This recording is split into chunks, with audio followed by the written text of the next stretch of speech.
doesn't do justice to this view at all.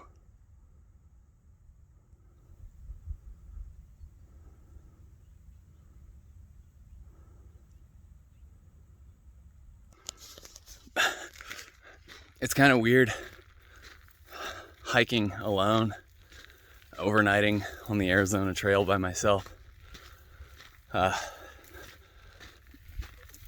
Through hiking is such a social experience, and you always have somebody to share it with, hopefully.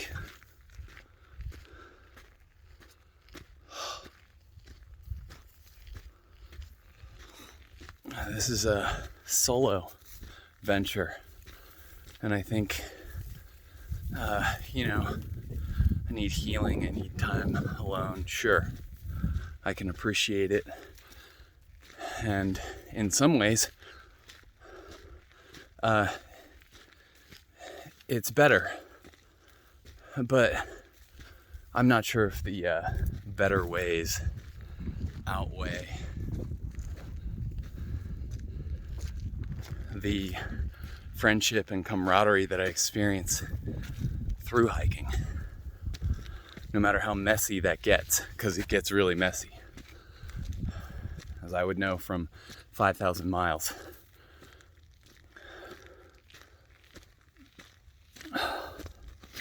It's like my favorite part of through hiking.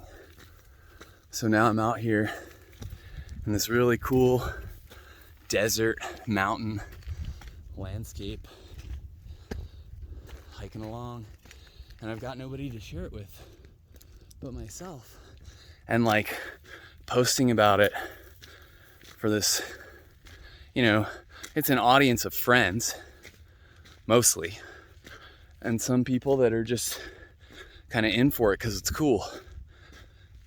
And then a lot of people, you watch the numbers on your stories just tick away when you've posted 10 really cool stories in a row from a day of hiking alone. The first one has so many views, and the last one, even at the end of the 24-hour window, 50 less people or more have looked at it because they got sick of it. They got their lives to go about, or they don't want to think about being out here, or they don't care. I don't know.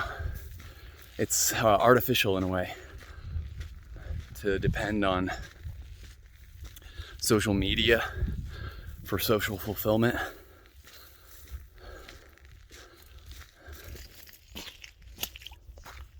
Oh, yep, that was a wet foot. I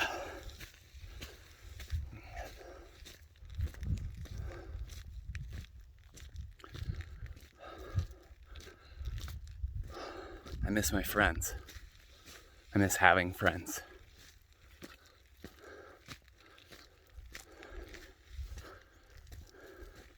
Even if I could meet people through like Tucson,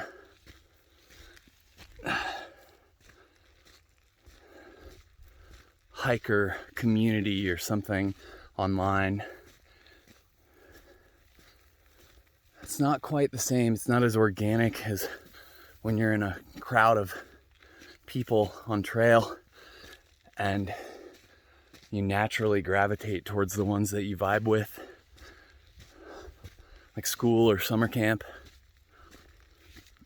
People have like an innate ability to find their people. And, it's like online dating. You're sort of just hoping that you're gonna vibe with a person. And it's so awkward. Sometimes your friends introduce you to somebody and you're instantly in love.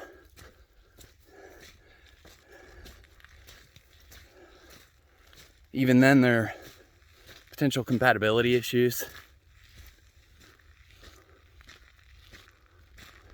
You end up alone.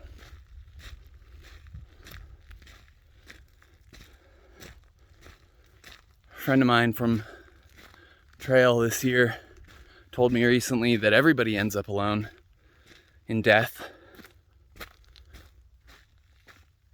and that we have to be true to ourselves and take care of ourselves and pursue our dreams and goals on an individual level. And I guess if somebody else can hang for all of that and you can hang with them while they're doing the same thing, then it works out. I'm 38 years old.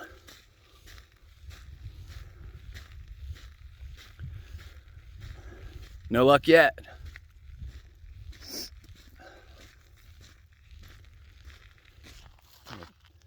Spliced piece of rope on the ground. This must be from a horse. Yep. It's mine now. I don't know how I walked over that yesterday. I am the only person on Mica Mountain today and yesterday.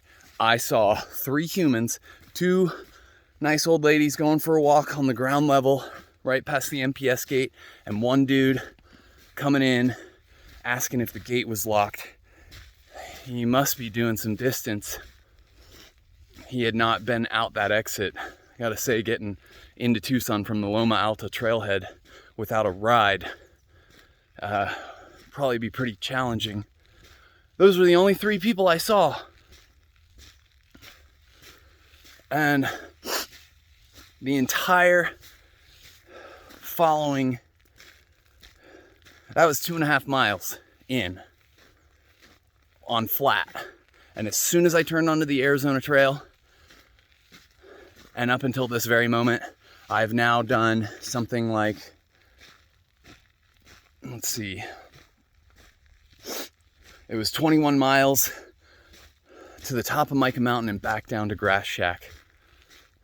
Maybe 20 and change when you subtract the 2.5 miles of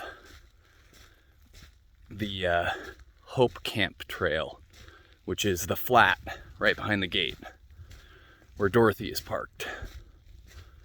And anyways, there was nobody tending the Grass Shack campground. There's a tent shelter there for a ranger or a forestry agent.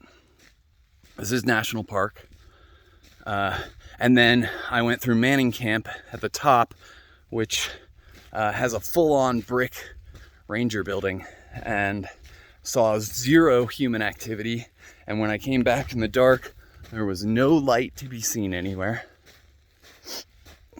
I have not crossed paths with a single person on Mica Mountain or the Arizona Trail since I got out here yesterday at like 11 o'clock in the morning. So that's pretty neat, I guess. You know, the mountain is mine. King of the mountain. Whatever. I'm the guy out here doing the thing. You know? Had to be self-sufficient, had to be ready to take care of myself. Did a couple hours of hiking in the dark last night. Luckily, it was a full moon. Full moon in Taurus. Yay! That was cool. It was pretty canopied near the top of the mountain. There's a bunch of trees up there. I'm still under the trees, but they're not as big or intense. And as I do a few more miles of descent here, I'll be back in the saguaro groves and the wide open spaces. I don't know if the sun's gonna shine. It's cloudy. It rained a bunch this weekend, so all of the streams have just been full, gushing. Pretty blessed, I'd say. Fortunate, lucky to have that level of water. Like, I didn't have any water anxiety out here in the desert of Arizona. And it's not so cold that I'm freezing or complaining about it. I mean, I'm wearing my tiny shorts and I ended up in my fuzzy shirt. Thanks, Joe.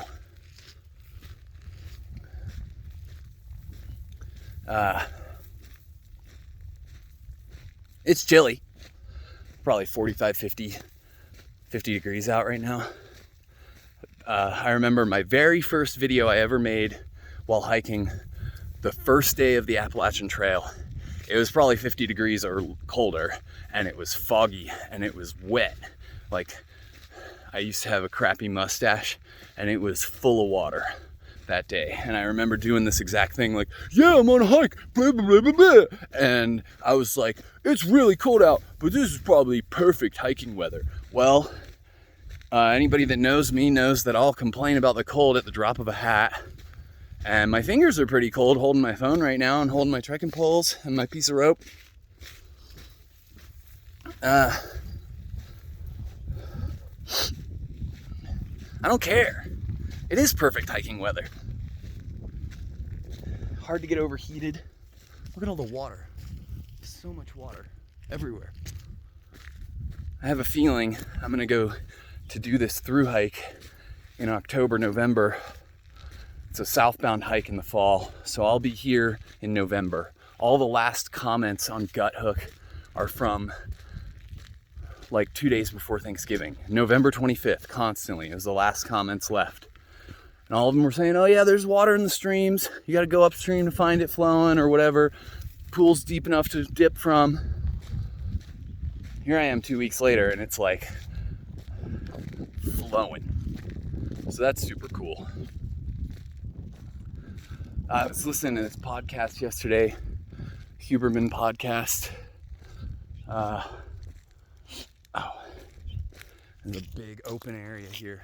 I didn't know where I was going. Gotta follow the cairns. See the next one? Huberman, Andrew Huberman is this doctor, works at Stanford, and he's just like constantly doing these like 2-hour long, nauseatingly detailed talks on all kinds of stuff dealing with like mental health. So I was listening to some of that. It was his podcast, his trail again. And there's Tucson and more mountains coming around facing southwest. I don't know if that works. There it is, my home. And Huberman in this talk, I'm like an hour and a half into a almost 2.5 hour long podcast, and he's just like, yeah, so this one factor of people's self-reported happiness level is when you're focused on what you're doing. He was talking about how like work is actually meaningful more so than income, and income's relative to cost of living, blah, blah, blah, blah, blah.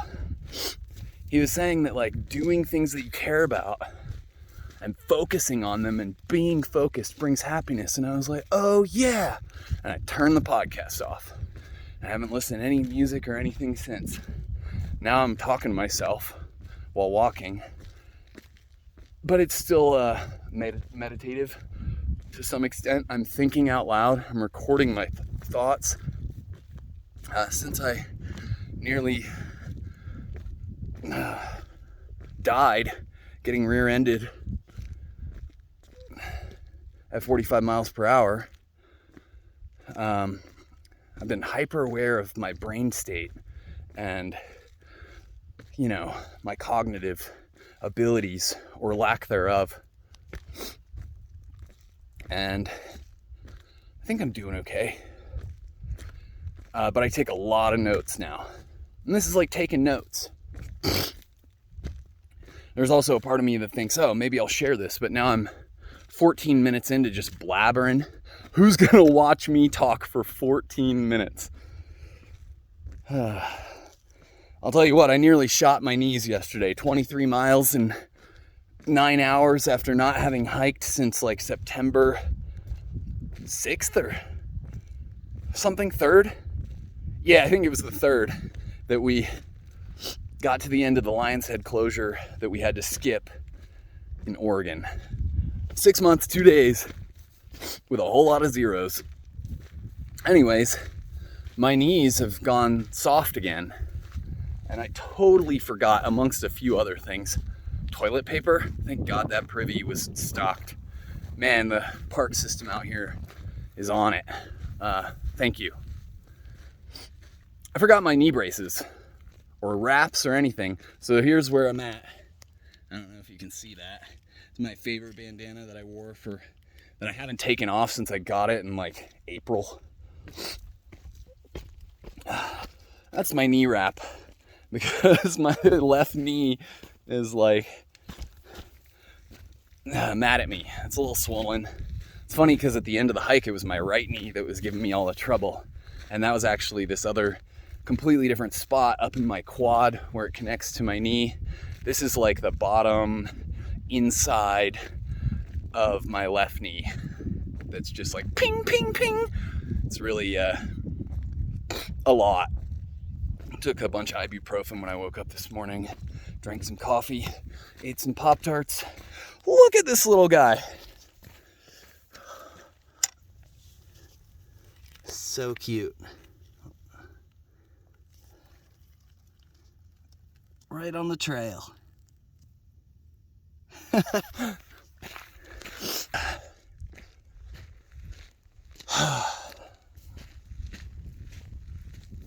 What am I gonna do with a 16-minute recording of myself talking? Well, I could keep going. I remember saying this when I first started doing this on the AT, when I was hiking alone before I made friends. I said, I could do this all day. It's honestly kind of therapeutic. People say people love the sound of their own voice. Maybe it's true. I'm definitely self-centered sometimes. Hoping to do something about that in the near future. I already started making moves. That's for another time, but gotta remind myself that I love myself, even if nobody else does. And I also gotta remind myself that people do, because they tell me. There have been quite a few people concerned when I've opened up about the accident since it happened. Wow.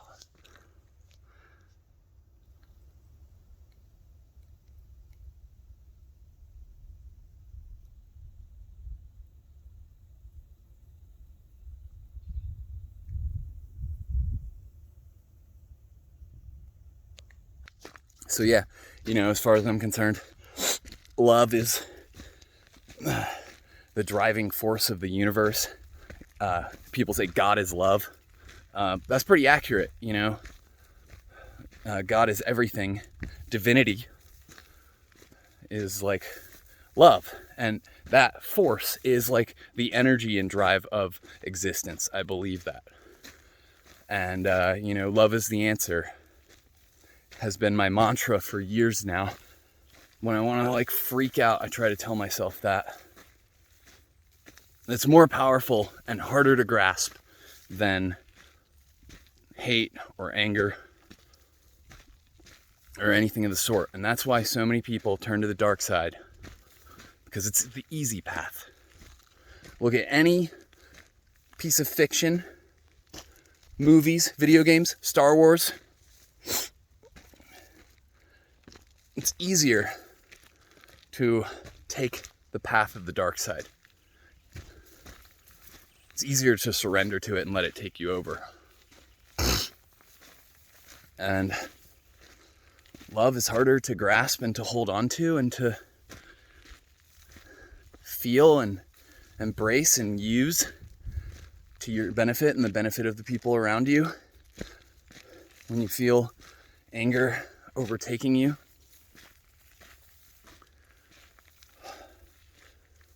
it's so hard.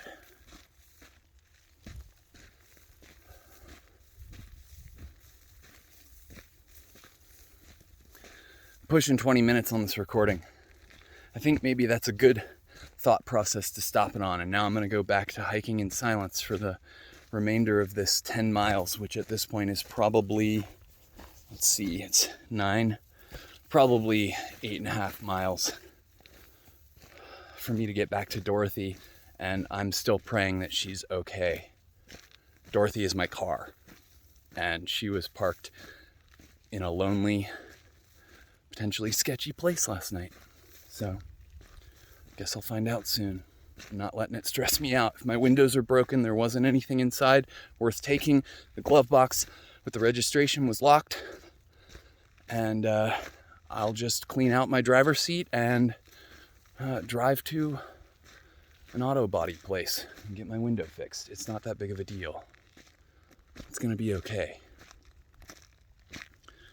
With that, I'm gonna sign off. Whether it's me rewatching this or another human being taking the time to hear my thoughts and be here with me, I love you. Thank you.